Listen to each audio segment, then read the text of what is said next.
Saya Mari Putra Caksono. Saya Sulam Salih. Saya Nazifah Syakira. Saya Nina Arisha. Saya Talita Asmutia. Sekian perkenalan dari kelompok kami. Silakan saksikan video presentasi kami.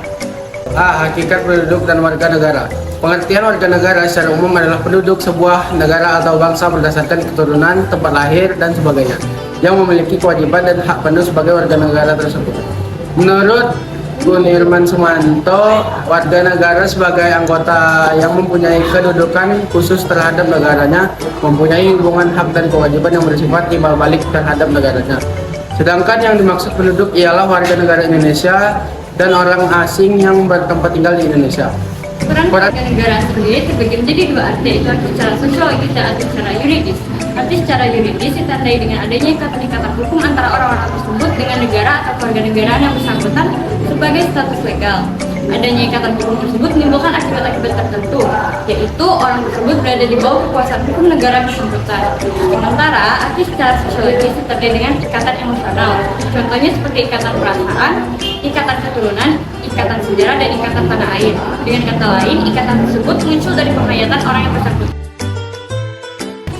Peran warga negara adalah sesuatu hal yang boleh dilakukan dan harus dilaksanakan oleh seseorang karena statusnya sebagai warga negara tersebut. Pada hakikatnya, peran warga negara terbagi ke dalam 4 bagian, yaitu ada peranan pasif, peranan aktif, peranan positif, dan peranan negatif. Apa sih peranan pasif itu? Peranan pasif adalah peran warga negara yang bersikap patuh terhadap peraturan yang berlaku di lingkungan sekitarnya. Lalu yang kedua ada peranan aktif. Peranan aktif adalah keikutsertaan seorang warga untuk mengikuti atau terlibat dalam kehidupan bernegara. Lalu yang ketiga ada peranan positif. Peranan positif adalah permintaan warga negara untuk pelayanan dari negara yang dapat memenuhi kesejahteraan rakyat.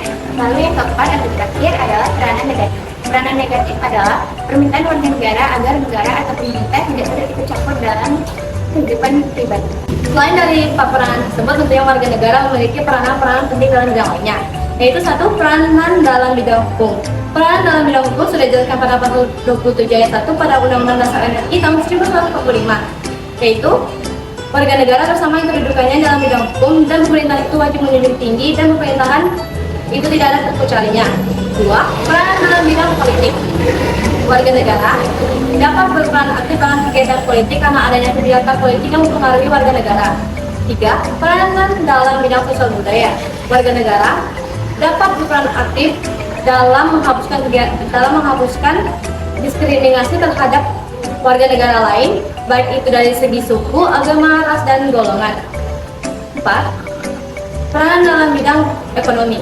Peranan dalam bidang ekonomi sudah dijelaskan pada pasal 33 ayat 1 hingga ayat 4 pada Undang-Undang Dasar RI tahun 1945. 5. Peranan dalam bidang pertahanan dan keamanan. Peranan dalam bidang pertahanan dan keamanan sudah dijelaskan pada pasal 30 ayat 1 pada Undang-Undang Dasar RI tahun 1945, yaitu tiap-tiap warga negara berhak dan wajib dalam usaha pertahanan dan keamanan negara. Kedudukan warga negara Indonesia. Suatu negara pasti memiliki pedoman dan cara yang telah ditetapkan dalam ketentuan hukum negara yang bersangkutan yang dikenal dengan asas kewarganegaraan. Dalam penerapan asas kewarganegaraan memiliki 2 pedoman, yaitu asas berdasarkan kelahiran dan asas berdasarkan perkawinan.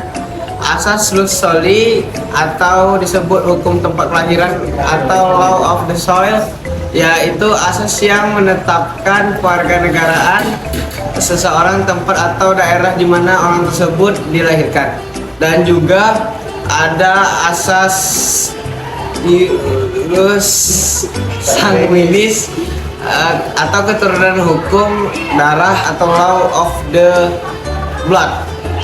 Ialah asas yang menentukan kewarganegaraan seseorang berdasarkan keturunan dari kedua orang tuanya dimanapun ia dilahirkan. Sekian. Ada pula asas berdasarkan perkawinan. Asas tersebut terbagi lagi menjadi 2 bagian. Asas persamaan hukum dan asas persamaan derajat. Asas persamaan hukum adalah asas yang memiliki pandangan bahwa suami istri